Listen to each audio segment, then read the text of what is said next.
This film starts by showing Chuck that he was shocked to see that the luxurious bungalow which he had bought by paying a huge amount is leaking rainwater. He immediately took a picture of this thing and sent it to the property agent, and he started cursing him inwardly. After this, he went to his wife Maria's studio to check if water was leaking there too. His wife Maria is a fashion designer and was hosting a live session at this time, and she was sharing her experience in fashion design. Luckily, her studio was completely dry. Then Chuck's eyes fell on an old modeling dummy positioning in the corner of the room. His wife liked it so much that she brought it with her to the new bungalow. After this, he went outside the bungalow to check if there was any issue outside as well. Then his neighbor came to Chuck. He was surprised that how did this bungalow get sold? The neighbor revealed the secret while talking that the old owner of the house had taken his own life in this house. Hearing this, Chuck was completely shocked because the property agent did not give him this information. Then he came back and started looking at the pictures of the leakage again. Then he notices a shotgun in one of the pictures. Although there was no weapon in his house, he gets confused as to where this gun came from.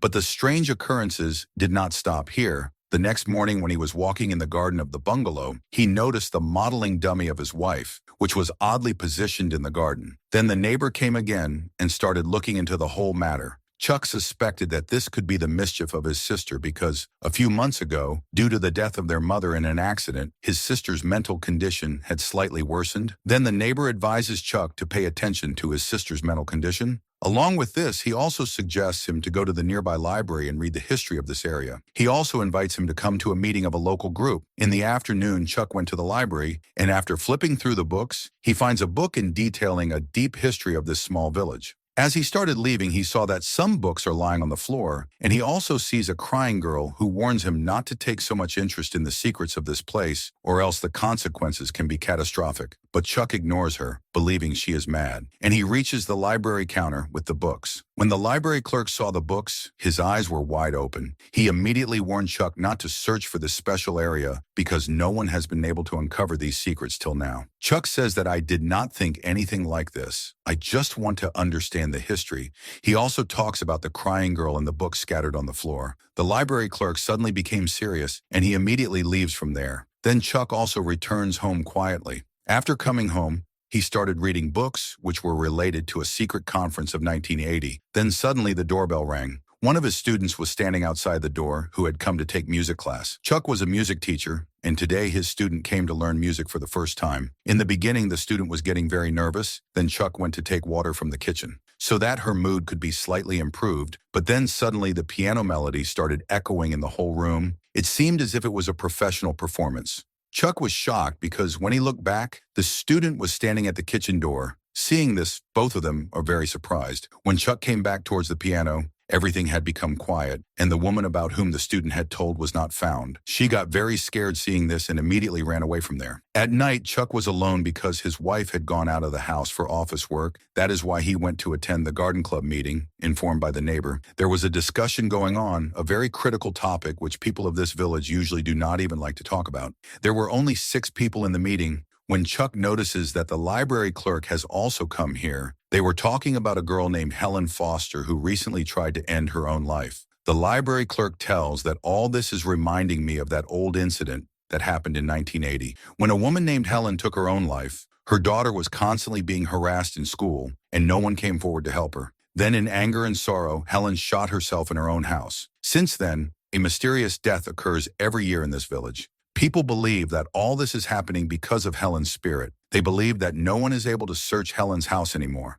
Things will not settle until her truth is revealed.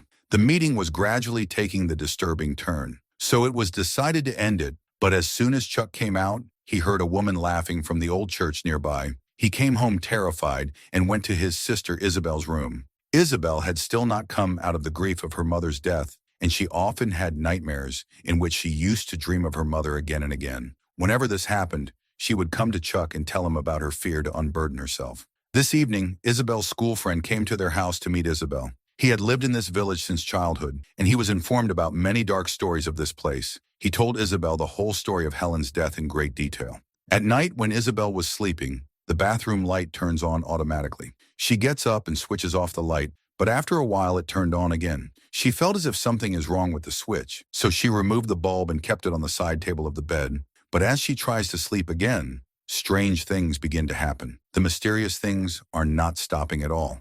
Next morning when Isabel woke up, she sees that the sun has risen. At first she was feeling as if it was a nightmare, but when she noticed the bulb on the side table of her bed, she realizes that whatever happened last night was all real.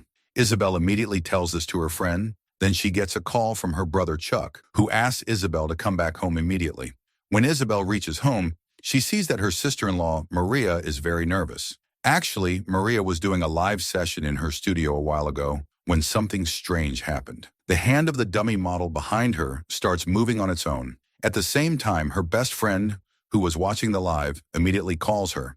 Then Maria feels that maybe she wants to question me about the bridal dress. That is why Maria sends a video after making and tells that the dress is already ready. But when she sits in front of the camera again, she left shocked because the dummy model disappeared from there. She did not realize at first that she was moving, and then her friends started sending message after message. Get out of the room right now. But Maria took these things lightly and continued her live session. After some time, when she went to show the dress of the dummy model, she noticed that dummy was no longer there. Suddenly, a loud sound burst from the nearby room. Maria was scared at first, but then she moved towards that room with fear.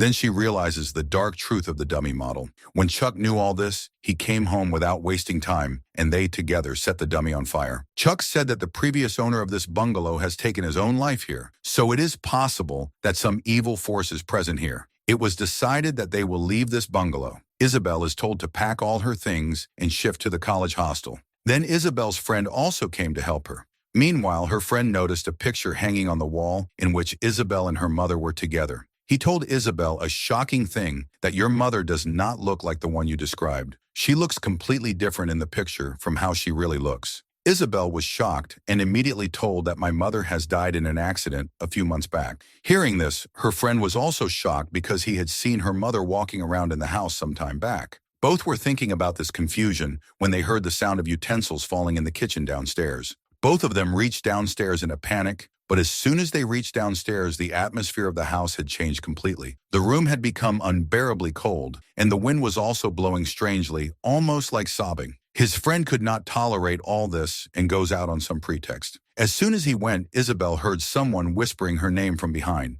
She looked back in fear but could not see anything. Then suddenly Maria came and started stopping her to inspect. But Isabel says that I will surely uncover this mystery. Then both of them ran to their respective rooms in a panic. After a while, a scream is heard from Maria's room. Isabel rushed to her. The door was slowly opening on its own. Maria was very scared. She comes into Isabel's room while crying. There was fear on her face and her nose is bleeding. But she herself was not aware of what was happening to her. When the situation calmed down a bit, Isabel's friend returns. He had an old map in his hand. He told that by combining the planner book of 1923 and the current map of the city, I have found the correct location of a very old place. The name is 825 Forest Road, which is also the name of the story. Chuck had now decided that he himself will go and talk to the man who cheated on his wife. Isabel insists on accompanying him as well. Just then, an agent comes outside who came to ask for help for an advertisement shoot, but Chuck had to go out immediately for that important work. Maria, whose condition was normal from before, stays to help the agent. Isabel felt something was wrong. That is why she asked her friend to stay with Maria, while Chuck and Isabel together set out towards that old address, 825 Forest Road. On the way, Chuck said that if this turns out to be the same house, then I will set this house on fire while Maria was helping the agent in the advertisement shoot. But suddenly the agent started speaking in some strange, unknown language. On the other hand, Chuck and Isabel had now reached a ruined house, passing through the dense forest. They came in after breaking the window and started looking for a sign resembling like a number. Isabel slowly went to the upper floor and sees that this mansion looks similar to Chuck's house from inside. Then someone's shadow passes behind her. At the same time, when Maria was at home, she suddenly started talking about the old incident of 1980. She says that my daughter was harassed badly in school. She asked for help from people many times, but no one extended a helping hand. Actually, the soul of that woman who had taken her own life, Helen, had completely possessed Maria. On the other hand, Chuck found a wooden box under the ground in which there were many letters which were written to the school authority. These letters were written by the same woman, but all of them were returned. The address of her house was also written on the letter. Chuck discovers that the address of old house, woman's house, in 825 Forest Road are the same place. This is the reason why the soul comes to this house, because it used to be hers once. When Chuck went upstairs in fear to take Isabel because they had to leave from here immediately, but Isabel was standing quietly at one place. On the other hand, Isabel's friend was also convinced that something mysterious is happening to Maria. He deliberately asked her the name of her daughter. Suddenly, Maria started screaming and starts laughing like a mad woman. Eventually, everything became peaceful. Isabel's friend thought that the spirit had left, but Isabel's eyes remained wide open in shock there. An invisible hand had held her shoulders tightly. When Chuck saw this, he ran towards her and quickly tried to save Isabel. But suddenly, some invisible force pulled both of them inside the old room. We come to know that the spirit of that woman, Helen's spirit, made Isabel and Chuck her prey and killed them. She is doing this to take revenge from the townspeople, because at that time the townspeople did not help her at all, even if someone is innocent. Whoever comes to the town, his death is certain. Helen manipulates everyone differently before killing them. She will continue doing this until her mystery is solved and her soul gets peace. The story of the film also ends here with this horrifying ending.